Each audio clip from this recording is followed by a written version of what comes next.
Magandang araw mga kaibigan. Ito na po ang update ng Blue Ribbon Hearing Committee ngayon sa Double Gem EDSA. Kasi wala sa Senado ang venue ngayon dahil sinarhan daw eh. Okay, biglang dumating Governor Chavit Singson, former Governor Chavit Singson. May mga pasabog. Grabe. Ito, pakinggan natin ang post o video posted by Net25.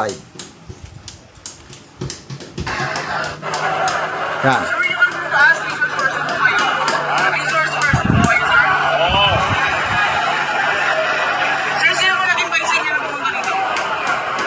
Alam ko nila, Senator Lacson, pero pinahin ko niya ako pumunta.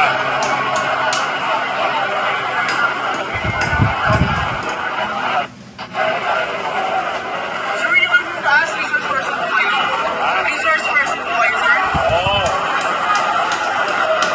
Sir, sino ba nag-invite sa inyo na pumunta dito? Alam ko nila, Senator Lacson, pero pinahin ko niya ako pumunta.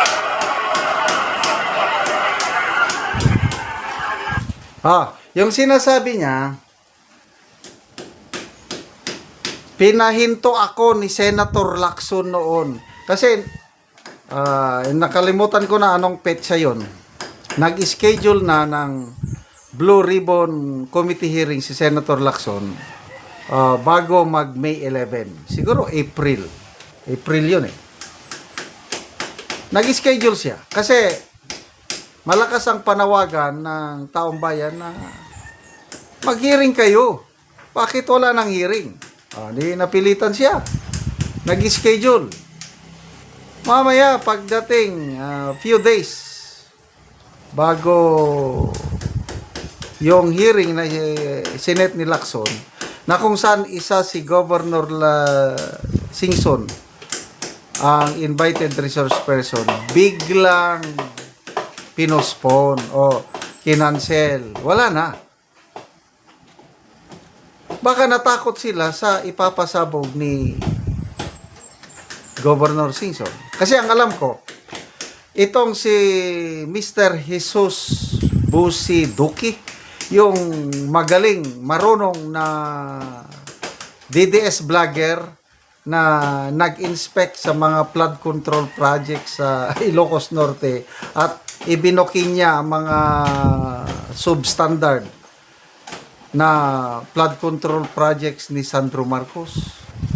Nakipag-tie up si Jesus Buki kay Governor Singson. Na-document nila yung mga kapalpakan flood control projects sa Ilocos Norte. Yun ang alam ko na ipapasabog ni Governor Singson kung natuloy yung hearing noon ni Lacson. Wala nga. Kaya ito na. Pagkakataon na. Marcoleta hearing. So, abangan ninyo. Alam ko, well prepared itong si Governor Singson sa kanyang ititistigo. Ang sentro nito is Ilocos Norte. Kaya, takot na takot sila na magtuloy-tuloy ang investigation. Birin nyo na yan. Ilocos Norte, home province ng Pangulo, sa distrito ng kanyang anak. Mabubulgar ang mga kung ano-anong, di ba, ang mga naipakita noon ni Jesus Busi Dukis, nag-iisang poste lang ang nakatiwangwang sa gitna ng kalsada. Tapos sabi ni Dison na, hindi, kulang kasi ng pundo kung ano-ano ang palusot. Hindi ko tinatanggap yung mga palusot noon.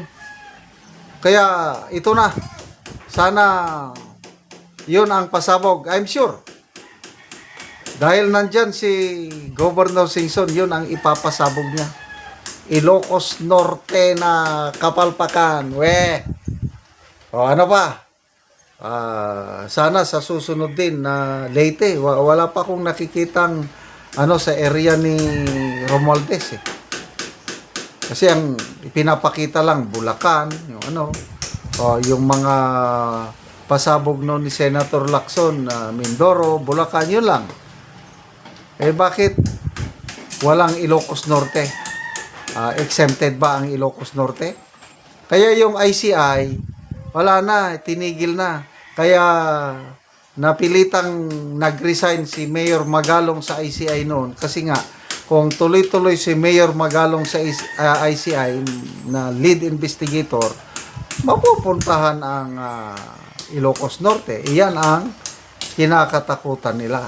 So, salamat po, Governor Luis Chavit Singson sa inyong ipapasabog. Next naman itong Brave Marines, Fearless 14. Naghihintay pa ako ng confirmation kung darating sila. As of now, wala pa.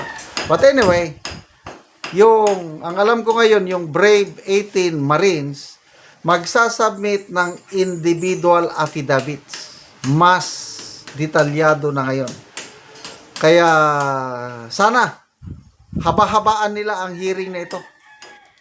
Then, manood po tayo.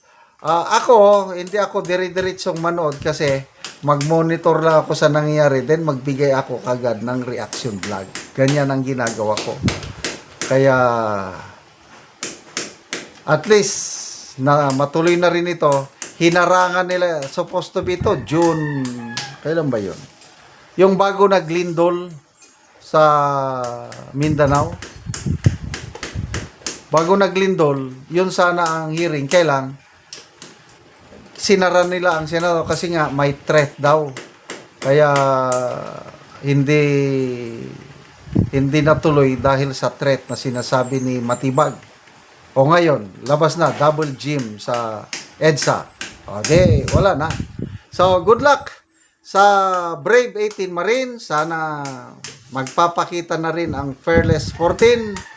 And then, abangan ninyo, Ilocos Norte flood control kapalpakan na ilalabas ni Governor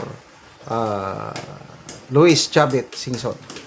Salamat mga kaibigan sa inyong pagsubaybay sa channel na ito. Nakakatulong kayo ng malaki sa tribong Talandig ng Bukidnon dahil ang income natin sa channel na ito is pantulong po sa tribo. Namimigay tayo ng libreng yero at pako para tayo naman sila ng mas maayos na tirahan. Panoorin nyo ang video na ito. Anak ko sa balay sa natabangan na mo og yero. So muna ni ang itsura sa gawas nga bahin. So atong sudlot.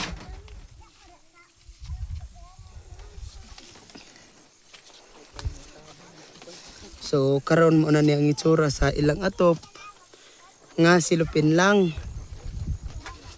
So muna na pod ni ang itsura sa trapal nga ilang atop. So diri na gid in taon sila magtulog. Muna ni ang ilang kahimtang.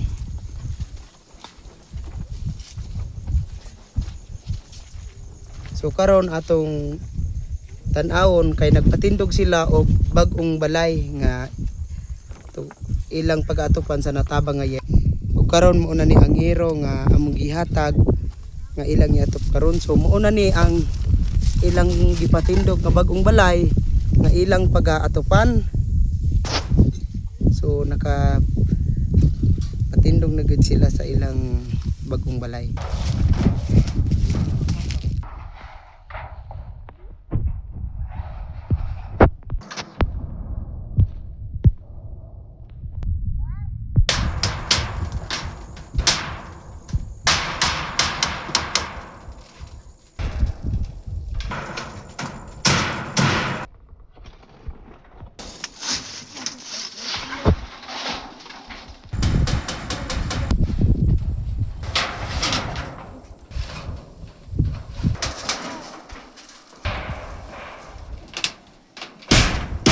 O karon umanagid sa pag-atop ang ginatabang nga yero. Salamat sa naghatag sa sin og malamat sa Ginoo nga nakabalay na gyud mi. Di na mi maulanan. So ang inyong payag pila na nakabulan inyong payag nga silupin lang.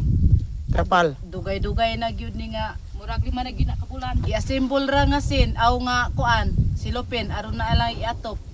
So karon nakabalay na mo og bago. Kabalay na gyud mi. So salamat kayo.